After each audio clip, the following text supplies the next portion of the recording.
Welcome to BW Business World. Today I have with me Mr. Jay Decosta, CEO of K12 Techno Services, which is also the parent company for Orchids International School. Welcome, Mr. Decosta. Thank you for joining me today. Hi, Vasudha. Thanks for having me. Yeah. Thank you so much for taking time out of your busy schedule. I can't imagine how stressful things are right now with schools reopening and, everything sort of coming together after almost 2 years of us kind of playing between the hybrid mode and online mode. We're finally sort of gone back to the new normal or the old normal. I'm not really sure. I think you can tell us best. But you start off by telling us, how did the inception of K12 Techno Services begin, and how has it evolved since you started in 2010? So, K12 started in 2010 as a platform to provide quality services in education. Okay. We started in 2010 by providing services to low-cost schools. Okay, schools which charge between 7 and 10,000 rupees per student per year. And we were providing the same set of services, which is academic services, marketing services. But we found that a very difficult market to crack, largely because payments from schools are very difficult to get. And the lower the income to school, the more difficult it is to get money. We gave up that business in 2015, and we pivoted to a more mid-market business, which is where we were working with schools who could charge about between 7 and 10,000 rupees per month, which is about between 75,000 and 100,000 per year. And we moved from servicing largely state board schools to servicing CBSE and ICSE schools. So in 2015, we started with our first school. We started our first school in Hyderabad. We had one Orchid International School with about 100, and I remember first year we had 182 kids. And now in 2022, we are at about 60 Orchid schools, and we have about 45,000 students across our network. So that's how K12 has started growing. We provide largely various kinds of services. There is the managed service business, which provides a whole range of services. It basically manages the school on behalf of the trust.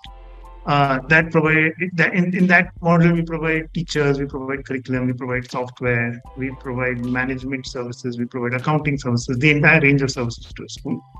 That runs under the Orchid International School brand. There's a second business, which is the services business, which is that in case schools want to run their own brand but want part of our services. So they may want only an assessment service, or they want only curriculum, or they want only software. Those schools, we have about 300 of those schools, and we have about 100,000 students in that network. And last year we started providing services to junior colleges, which is it's a system which is available in the south, in the west, and the east.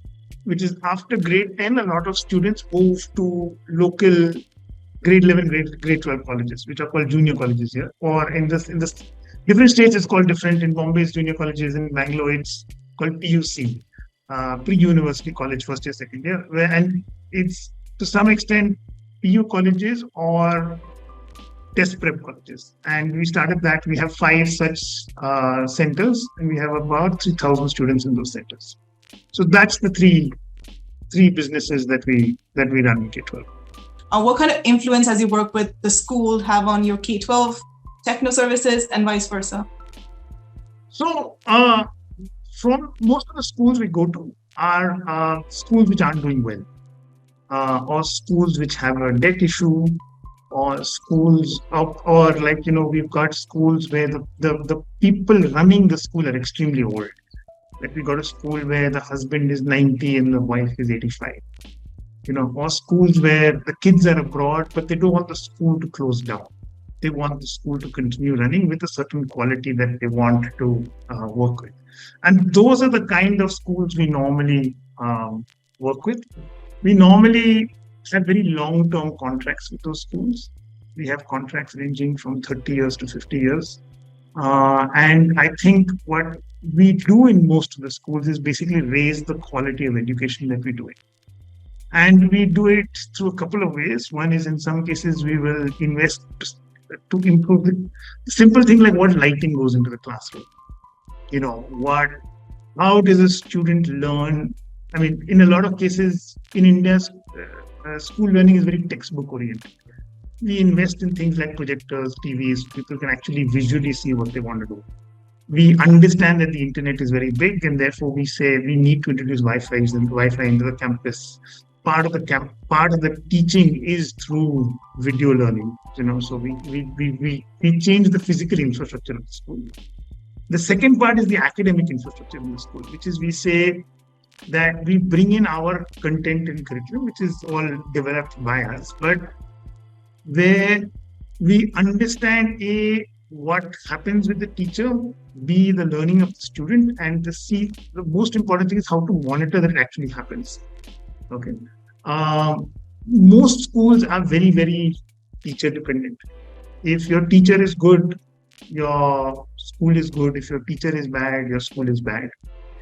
We try to make it a combination of both, where the teacher is an important part of the role, but the teacher's role is not, the quality of the teacher does not depend on the quality of learning. So we do it through a mix of, one is we have very detailed lesson plans. So if, for example, we say, the way we look at it is there are 9 periods a day, or there are 10 periods a day, depending on which school you can go to. And there are 250 days. So there are 2,500 periods a year. We look at it and say, how do we want each period is about 40 minutes, and how do we want the kid to spend his time in those 2,500 periods? So we take the 2,500 periods in, say, grade 6, and we say, okay, out of 2,500 periods, 500 go for maths. In the 500 that go for maths, there's a concept called Venn diagram. Venn diagram has to get 50 periods. In the 50 periods of Venn diagram, what needs to get taught in the first period, the second period, the third period, and the fourth period is very detailedly laid out.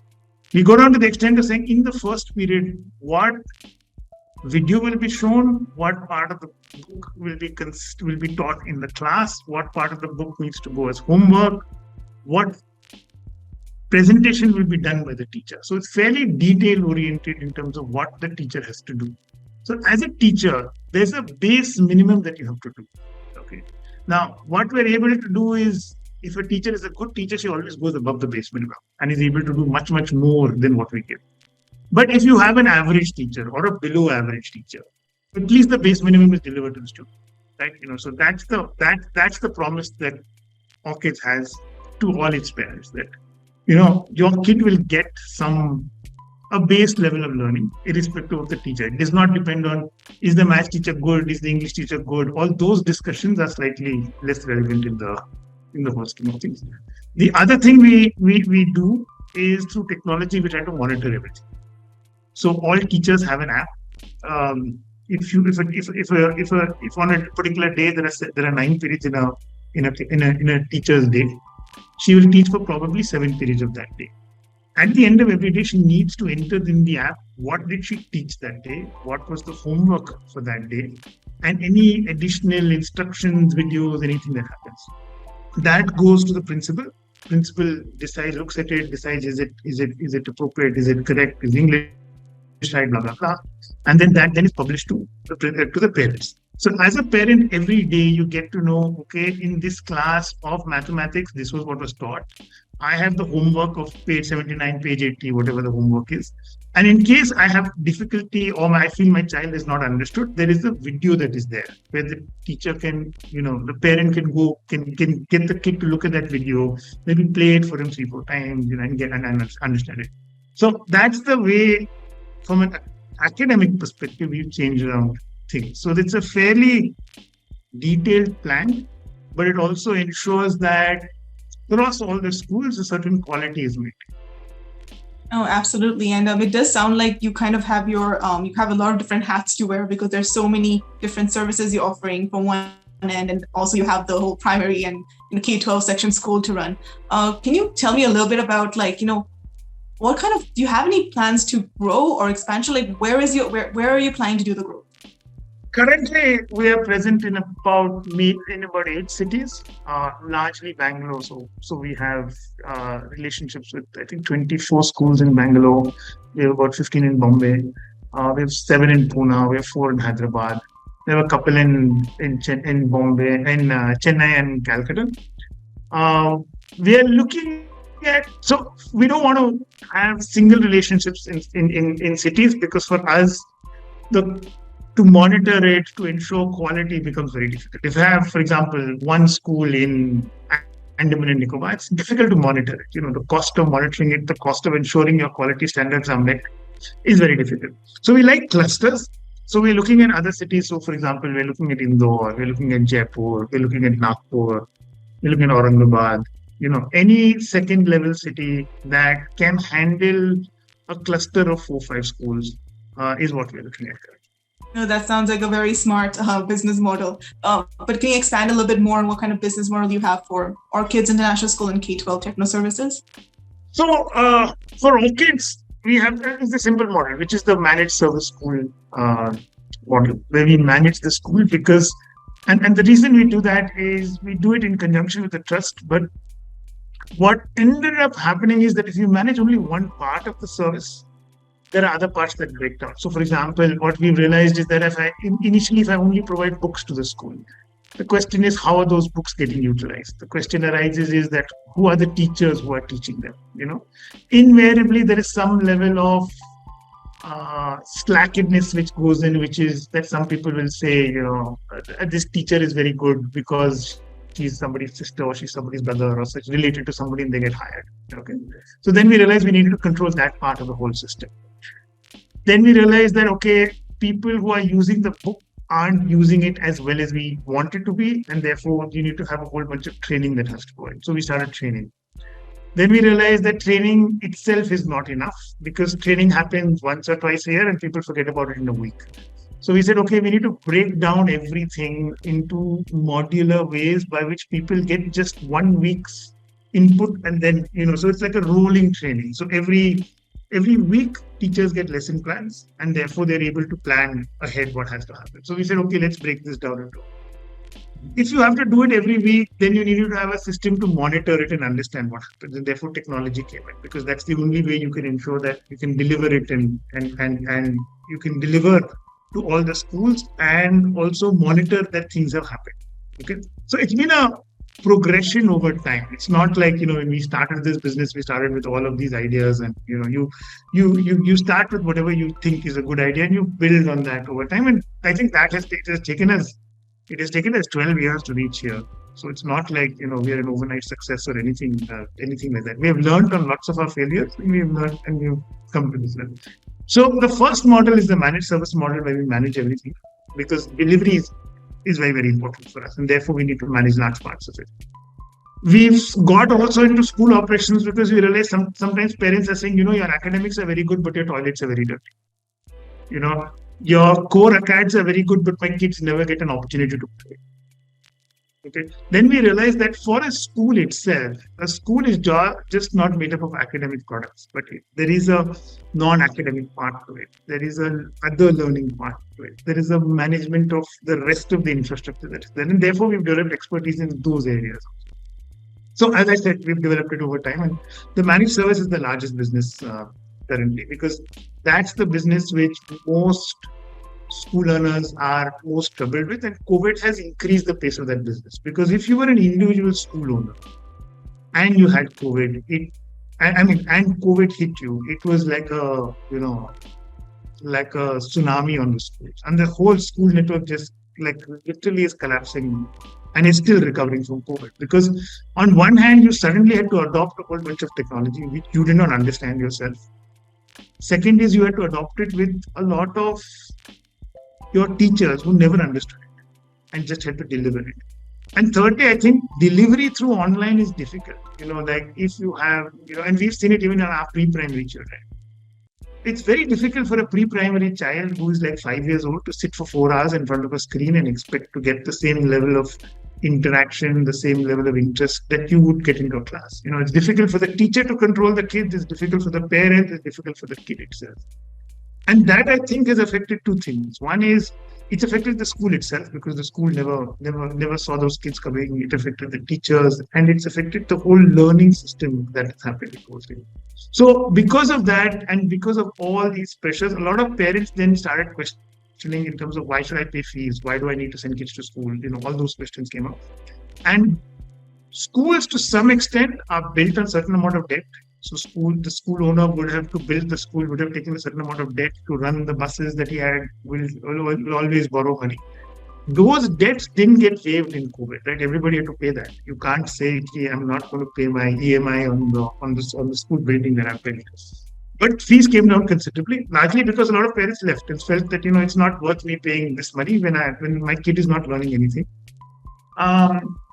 It's easier to go to a cheaper school and do that, which is actually the fact, right? There's no denying that fact. And therefore, schools got affected financially by this whole thing, which caused lots of stress on the owners. Okay. So a lot of those owners are now saying that, there's one owner who came to me and said, there was this parent who's pre-COVID, his daughter fell down and, her arm was bleeding, and I took her in the car and took her to the hospital and, ensured that she was okay and nothing happened to it. There are blood stains in my car now also because of it.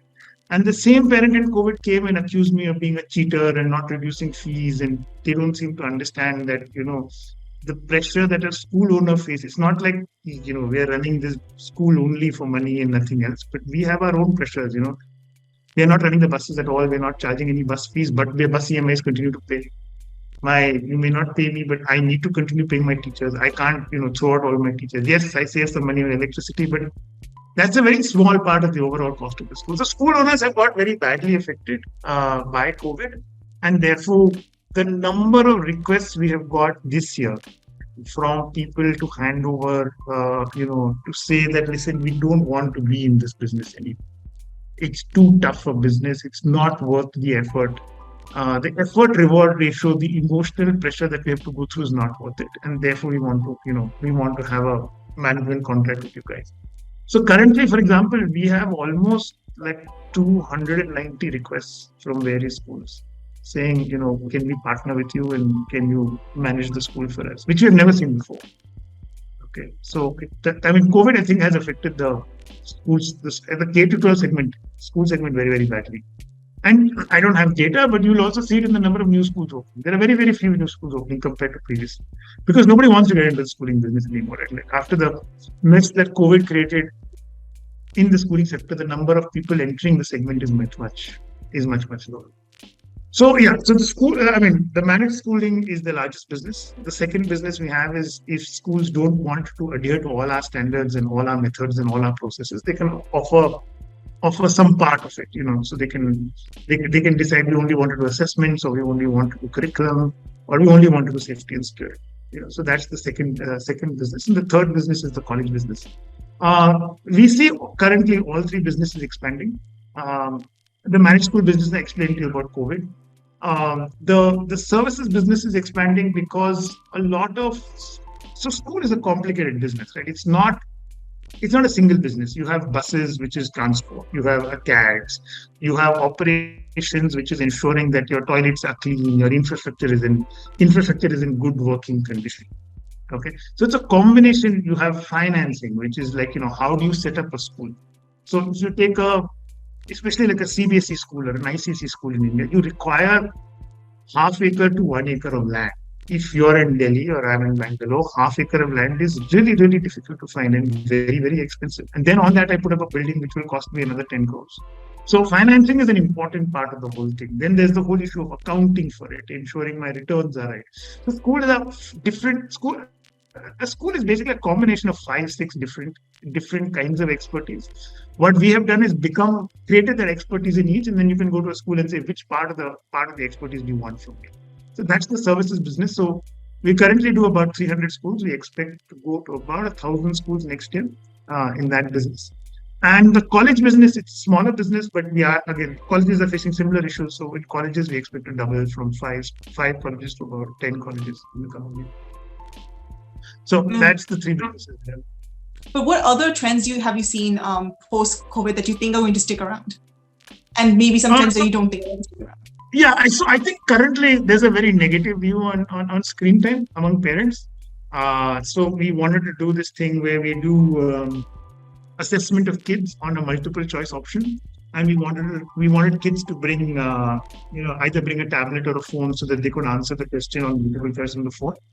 And there was a massive pushback from parents saying, we don't want any of this. We've had kids do this for 2 years, and we don't want any of this. But I think that's short term. I think that's maybe a this year, next year phenomenon. Overall, I think technology is going to play a major role in schooling. How it's going to play is still open-ended, and I think that's playing out. Whether it will be like an academy, live classes, streaming, whether it will be like Byju's, I don't think the answer is clear on that. What is clear is technology will play some role. There are serious benefits on the whole thing. From having to go to multiple tuition classes, time wasted in traffic, not knowing what the tuition teacher is teaching, and having it online, there are benefits to the whole. Vis-a-vis having it online, there are clear benefits to technology. Now, can they be harnessed? How do you close the loopholes? How do you, my own daughter has a tuition class, and half the time I think she's playing Roblox. Okay. Yeah, but how do we control it? How do we ensure that actual learning happens is a question. Okay. But I think the efficiency jump that technology can give us is there to be seen. For example, our whole monitoring across 60 schools would not be possible without technology. Okay. Yeah. We give kids assessments every 2 weeks. So for example, we assess them on, say, Venn diagrams, and they have a 15 question assessment, where 5 questions are very easy, 5 questions are difficult and application oriented, and 5 questions are what are called HOTS, which are higher order thinking skills. Now, we're able to get data from the 45,000 kids who are doing it. And you're able to then say, in grade 6A of the school in Calcutta, everybody got the 6th question wrong, which means that kid has not learned the basic concept of Venn diagram, and I need to reteach it. There is a benefit to technology from that aspect. I think on the technology side, people can't approach it from a technology solution perspective. That this is the latest technology, this is the best technology, this is the most efficient.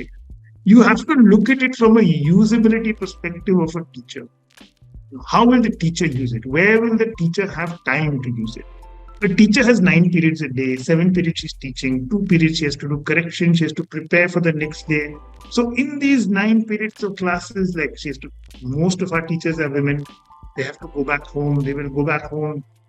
India is still a male-dominated society. That teacher would have got up at 5 o'clock in the morning, made lunch for her husband, made tiffin for her husband, go back home, mother-in-law will be at home, she will have to make dinner. Where is the time in this teacher's life where she's going to learn all this technology? So it's like you have to look at the usability and applicability of technology. But it will change. My belief is it will change. We'll have to try different models to find out what will change and how it will change. But I think 2 years from now or 3 years from now, maybe there's a hybrid way of doing this, right?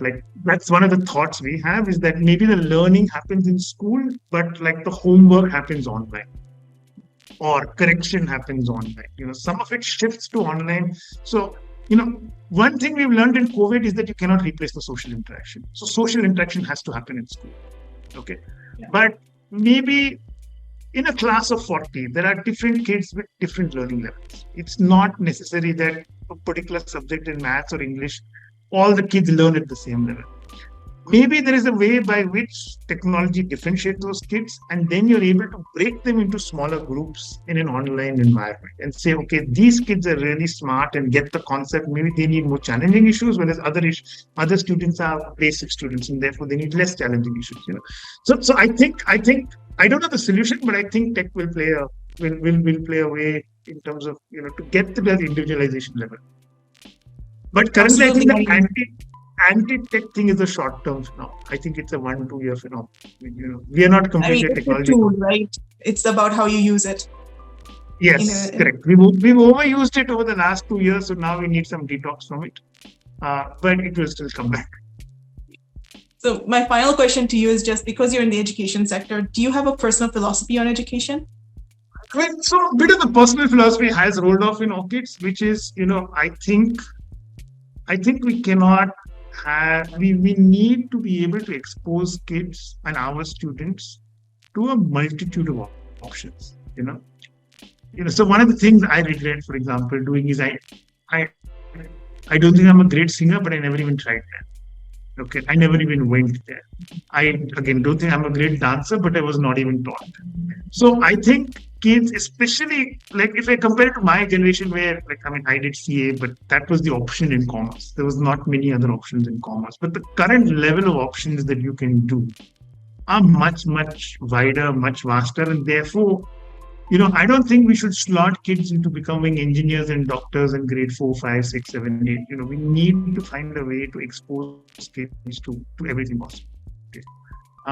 And I don't think schools can be we can't create expertise in any area. We cannot create a Sachin Tendulkar, but we can get a kid to like cricket and realize that he likes it, and then he can take that forward. Or we can get somebody to like swimming and say, I like this sport, and take it forward, or like piano and take it forward. But I think it is the school's responsibility to expose kids to a whole range of options, and then if they blossom in one, so be it. But not to. I don't think schooling should be a system where we get kids into this whole accumulation of facts system. That I think is gone. So one of the things we do is a lot of schools earlier at least used to have this concept called general knowledge. There's a general knowledge period. Our view is that with the internet, you don't need a general knowledge period. All the knowledge is there on Google, right? If I don't need to remember when Aurangzeb built his tomb because I can find it in 2 minutes, right? I don't need to do any of that. So I think we need to move away a little from accumulation of facts to being able to use, as you were saying, the tools that have. The second thing I think is communication is becoming more and more important. So how you speak, how your written communication is, how you communicate on social media, what you communicate on social media, all of that becomes very, very important. Okay, and you should understand the implications of it. So I think we're trying to get our kids ready for that kind of communication. So yeah, I can go on and on if you want philosophy, but no, I think that's great. I think we have also kind of reached the end of the session, so that was perfect. Yeah.